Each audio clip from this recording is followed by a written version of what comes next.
currently doing her master's in international security and conflict in Dublin, Ireland, under the Keda Asmal Fellowship. And she's a very young lady who was part of Enactus UKZN, joined Enactus UKZN back when it was still called SIFE in 2010. And even now, she's part of Enactus Dublin. Certainly the Enactus bug is within her. Seeing what other teams are doing, it makes you realize how big this thing is. It's not just you and your 100 and something students, but it's 1,000 of us changing the world. So an Enactus member looks at a problem and thinks, how can I solve this?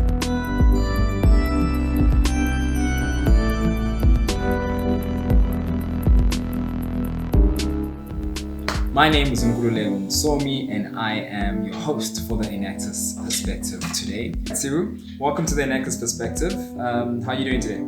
I'm well, thanks. How are you? I'm keeping well. It's still lockdown. What are we in South Africa? We're in level 1 now. In Ireland, I believe. What do you guys are you guys doing levels? Yeah, we're doing levels. We're in level 3, but there's talks of increasing restrictions. So things like your curfews and stuff like that, but that's still in the air. Yeah. But it's funny enough, the lockdown is specifically for Dublin because that's where their second wave is actually at the highest right now. So let's see what happens. Oh, okay. Sure. Well, stay safe, wear your mask, sanitize, and practice social distancing. Always. I'm not going to escape Corona and SA and then get it here. No. Talk about being unlikely. Yeah. Right. The Enactus Perspective. Enactus UKZN. Yes. How did that happen? How, when did you join? What did you do in Enactus UKZN? Okay, so Enactus UKZN, I joined end of my first year. A friend of mine actually joined earlier in the year. So during their first recruitment, was part of Enactus, never told me about it, told me after nationals that there's these group of students who are doing amazing things on campus.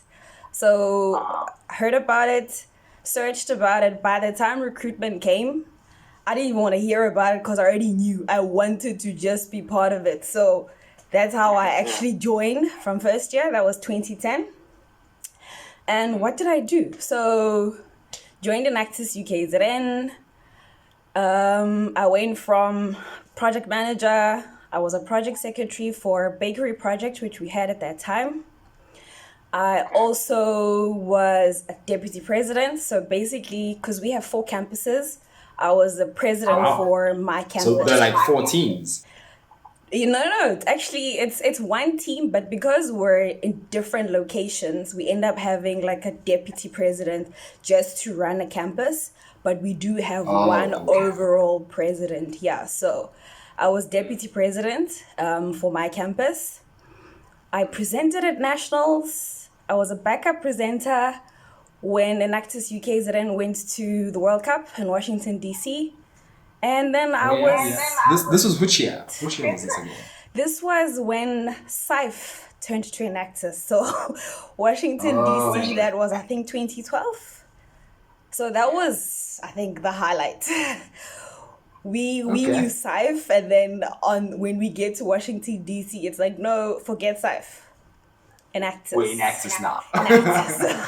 So that's the experience I had. And then I was also the president, so Enactus president for the whole UKZN in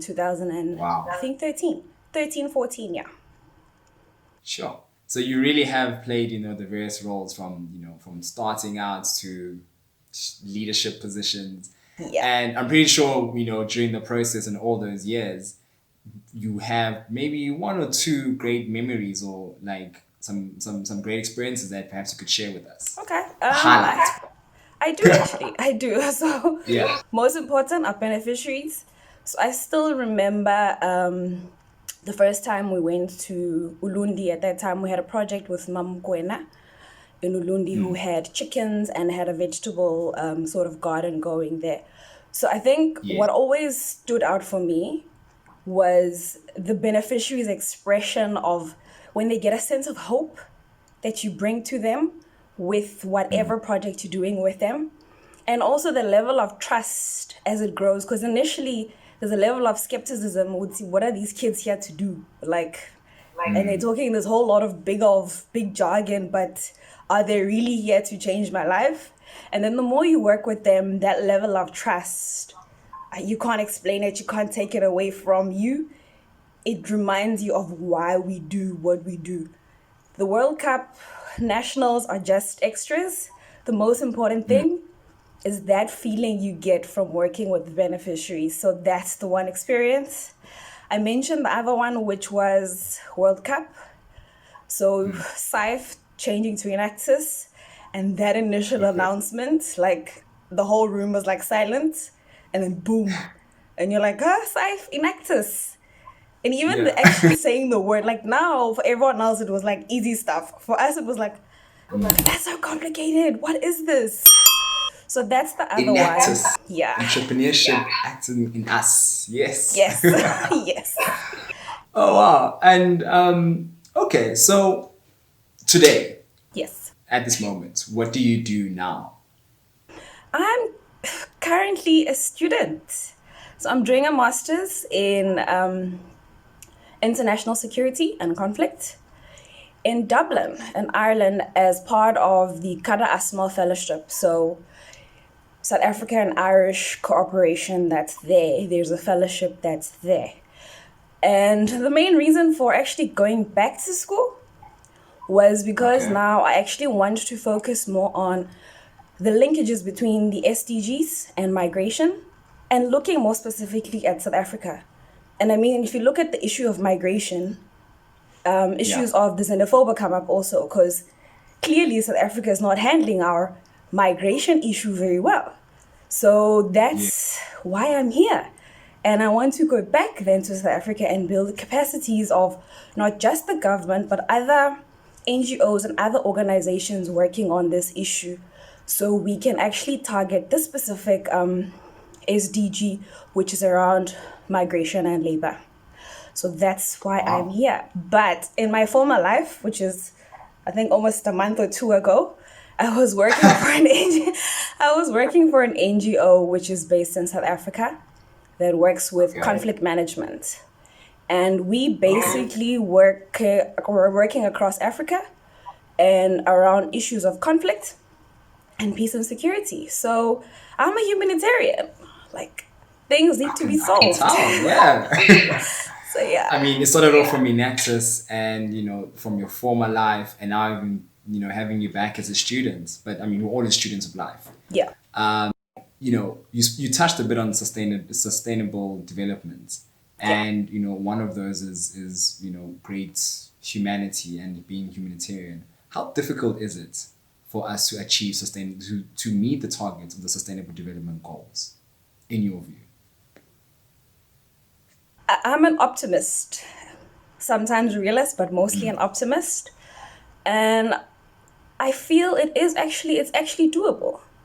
It obviously requires a lot of change in terms of mindsets and a lot of changing the ways things have always been done. And that sometimes is an individual thing that needs to happen, where a person has to now shift the way of looking at life and the perspective and say, no, it's not someone else's responsibility, but it's our joint responsibility. And I feel like that's one of the things which Enactus has done so well to say, I mean, as a student, you would think I have no control over what's happening around you. But Enactus then empowers you to say, but if there's a challenge, what are you doing about it and what can you do about it? Take it on. So that's change in mentality. I mean, that's across anywhere you go in the world. We all need to be thinking differently about how we're approaching this. And if we all do it jointly, I think it's definitely doable. We can certainly move the needle a bit. Impact leadership, having impact in our own spaces. Correct. A very interesting rhetoric. Human rights, gender inequality. What's your view and take on that? Human rights and gender. Gender inequality, or gender equality, one of the things, and I just touched on it now, one of the things which Enactus sort of instills in you is about sort of doing the change there. So you see a challenge, identify a challenge, and then you figure out how to fix that challenge. And then one of the things which is a soft skill that you end up gaining from being part of being Enactus is also being able to use your space and be a voice for the voiceless, and to even public speaking, for example. So going back to the rhetoric, honestly, I feel not enough of us are doing as much as we could be doing in our spaces in terms of being vocal about these things, speaking for the voiceless, and depending on which field and space you're in. For example, with me and in NGOs, advocacy is one of the things that we use. We use dialogues a lot, which is one of the reasons why I recently started an NGO around that, also around social justice and saying, listen, but let's talk about these issues. And then also a very important thing also is accountability. End of the day, if we have frank conversations about these issues, you'll find that most of us have some sort of accountability that we need to be holding for this current situation. Whether it was when a friend said an inappropriate comment and you did not call them into order, or at least educate them about the incorrectness of their statement, or even actions by our brothers and sisters where you said nothing. So you were basically actively compliant in that situation. And if we all hold each other accountable at that specific time, that goes a long way. Yeah. Yes, taking to the streets is good, but accountability, all of us should be saying, what role did I play and what am I going to do differently? That will take us a long way in terms of that specific rhetoric. That's it's very important, I certainly share that sentiment with you. Accountability in our own spaces, having impact in our own circles, and allowing the ripple effect to take on from there. Yeah. Surely there are some laws and principles, or perhaps a motto that governs you that says, Ms Nkosi, what it is that I stand for. Great words of wisdom, perhaps you've heard. What could you say those would be? The words of wisdom that I stand for basically are, it's okay to be a square peg. I call it a square peg. Conforming is so out of date. If you're passionate about it and you feel something needs to be done about it, something needs to be said, go for it. Even if it sounds like you're a lone choir, that's okay. I think we've been socialized so much to go with the crowd that once you start stepping out and you want to be a normal peg and not square like me, then you're already starting to be an outcast. It's okay. Eventually, people will join your team. They will eventually see the wisdom that you had at that time. Because sometimes it is just merely ignorance on their part and not understanding why you're taking that standpoint. So it's okay to be a peg, a square peg. It's okay. So one last question perhaps I could ask in closing. What then would you say to a student who's just about to join and contemplating joining the Enactus program in their university, in their college? What would you say to him or her? It's the best choice you'll ever make for not just your career, but the rest of your life. I think the principles that I gained from Enactus have made me stand out even in my professional space. I mean, from my professionalism to ethics, for example, in my space, we call it the rule of do no harm. So as much as we're doing all this work, but you don't want to now leave your beneficiaries worse off than what they were. So, looking back now, all the theory that I learned in university was supplemented by Enactus and was practiced while I was in Enactus. And that for me was what, when I walked into my professional space, made me stand out immediately, made me memorable, because I already had the sense of worldview based on my experiences, which I had when I was a student. So definitely you can't go wrong there. Best choice you can ever make. Don't let anyone ever make you think otherwise. it's a great choice. Yes. It's a great choice for your career, great choice for your life, and it's a great choice for you to have impact. Yeah. Thank you very much for having this conversation with us, and all the best with your studies, and welcome to your new life. Welcome back to being a student once again. And guess what? I've actually joined Enactus. I've actually joined Enactus in Ireland. Oh, have you?